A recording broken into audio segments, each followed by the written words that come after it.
यानंतर पुढची महत्त्वाची बातमी, आदिवासी विद्यार्थ्यांच्या आंदोलनाला मोठं यश मिळताना दिसतंय, कारण आदिवासी वसतिगृहात प्रवेशासाठी वयाची आता कोणतीही अट नसणार आहे। आदिवासी विद्यार्थी आंदोलकांची मोठी मागणी अखेर मान्य करण्यात आलेली आहे। मात्र उर्वरित ज्या मागण्या आहेत त्या मागण्यांच्या अनुषंगानं विद्यार्थी आपल्या आंदोलनावर ठाम असल्याचं दिसतंय।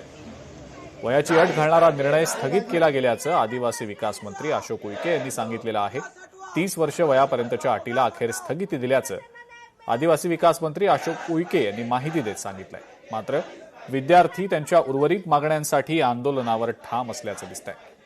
मांजरी इथल्या उपोषण करणाऱ्या काही विद्यार्थ्यांची प्रकृती देखील आता खालावल्याचं समजतंय।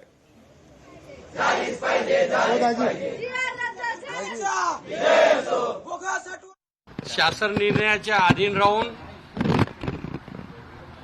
वयोमर्यादा 30 होती, त्या वयोमर्यादाला सर्व आमदार खासदार यांच्या सूचनेनुसार चर्चेनुसार स्थगिती देण्यात आलेली आहे। त्यामध्ये प्रवेशासाठी कोणाचीही वयाची अट राहणार नाही। अतिशय महत्वाचा विषय होता। देशातील जे काही कार्यमुक्त केलेले आमचे पदाधिकारी आहेत त्यांना पुन्हा नियुक्तीपत्र द्या आणि जे काही 12,500 जागा आहेत त्या तसंच त्वरित परिपत्रक काढा आणि सुधारित जी आर तुम्ही काय तास काढू शकता आणि ते काढा, तेव्हाच आम्ही उपोषण सोडू। अन्यथा जीव गेला तरी चालेल पण उपोषण सोडणार नाही। 13 दिवस आम्ही उपोषणाला परत बसवायची काय लोकांना? एक मागण्यासाठी परत तुम्ही हे करणार? जे मागण्या आहेत त्या रास्त आहे आणि त्या आमच्या गरजेच्या मागण्या आहे। 12,500ची भरती म्हणा, मुलींना 4 लाखाऐवजी 1 कोटी द्या। का त्यांचा जीव महत्वाचा नाही यांना?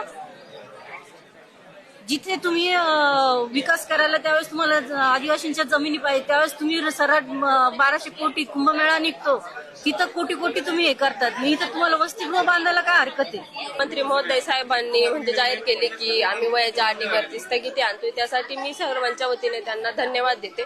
परंतु ज्या आमच्या बाकीच्या मागण्या आहेत, जसं की जी 12,500 पदांची विशेष पद भरती आहे, सेंट्रल किचन सारखे मुद्दे आहेत आणि गडचिरोली येथील विद्यार्थ्यांच्या कुटुंबियांना 1 कोटीची मदत व्हावी, यांसारख्या मुद्द्यांसाठी आमचं आंदोलन आम्ही थांबवत नाहीये, तर ते आम्ही चालूच ठेवणार आहे। जोपर्यंत या मुद्द्यांवरती काही सकारात्मक निर्णय येत नाही तोपर्यंत आमचे हे उपोषण हे चालूच राहील। 13 दिवस झाले आमच्या उपोषणाला आमच्या मागण्या साध्या आहेत, आमच्या हक्काच्या मागण्या आहेत आणि हे एवढ्या मागण्या मान्य नाही करत असेल तर काय फायदा सर? आदिवासी विद्यार्थी सुद्धा एक भारताचं भविष्य आहे सर। या सरकारनं एकच विनंती आहे की आमच्या मागण्या मान्य करून घ्या। आम्ही कुठल्याही पक्षाचे नाही, कुठल्याही काहीच नाही, सगळ्यांना सांगतो सर, प्लीज सर। आमच्या विद्यार्थ्यांना काय होत आहे तर ह्याचा पूर्ण जबाबदार हे महाराष्ट्र शासन आहे, आदिवासी विकास विभाग आहे, सीएम आहेत। जर आज आमच्या विद्यार्थ्यांना काय होत आहे तर आम्ही आणखी हे आंदोलन पेटवू, आम्ही डायरेक्ट मुंबईवर हल्ला बोलू। हे माझा मी ठोस सांगते, ठामपणे सांगते की आम्ही तिथे येऊ, आम्ही माघार घेणार नाही। आमच्या मागण्या पूर्ण करा। आमच्या 12,500ची जी विशेष पदभरती आहे ती लवकरात लवकर करा, नाही तर आम्ही आता इथून पुढे थांबणार नाही। महाराष्ट्रामध्ये हा गैरसमज पसरवला जातोय। मागच्या वेळेला पण हेच झालं होतं की ज्या वेळेला बैठकीला बोलवलं त्यावेळेला खोटी बातमी या सरकारने दिली, आंदोलन स्थगित झालं या प्रकारे, परंतु हे सगळं फसवा प्रकार हे सरकार करत आहे।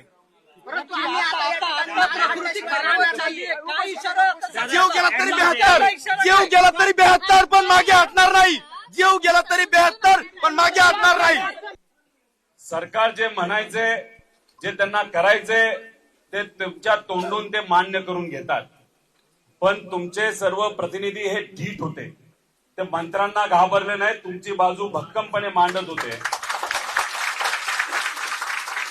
आणि त्यांना जेव्हा जाणवलं की आता सरकार आपल्यावर दबाव आणतंय, त्यांनी निर्णय घेतला विद्यार्थ्यांच्या बाजूने उभं राहायचं। ज्या खऱ्या मागण्या आहेत विद्यार्थ्यांच्या त्या जोपर्यंत पूर्ण होत नाही तोपर्यंत आपण आंदोलन मागे घ्यायचं नाही, अशी भूमिका तुमच्या सगळ्या प्रतिनिधी तिथं घेतली, त्यासाठी मी त्यांचं अभिनंदन करतो।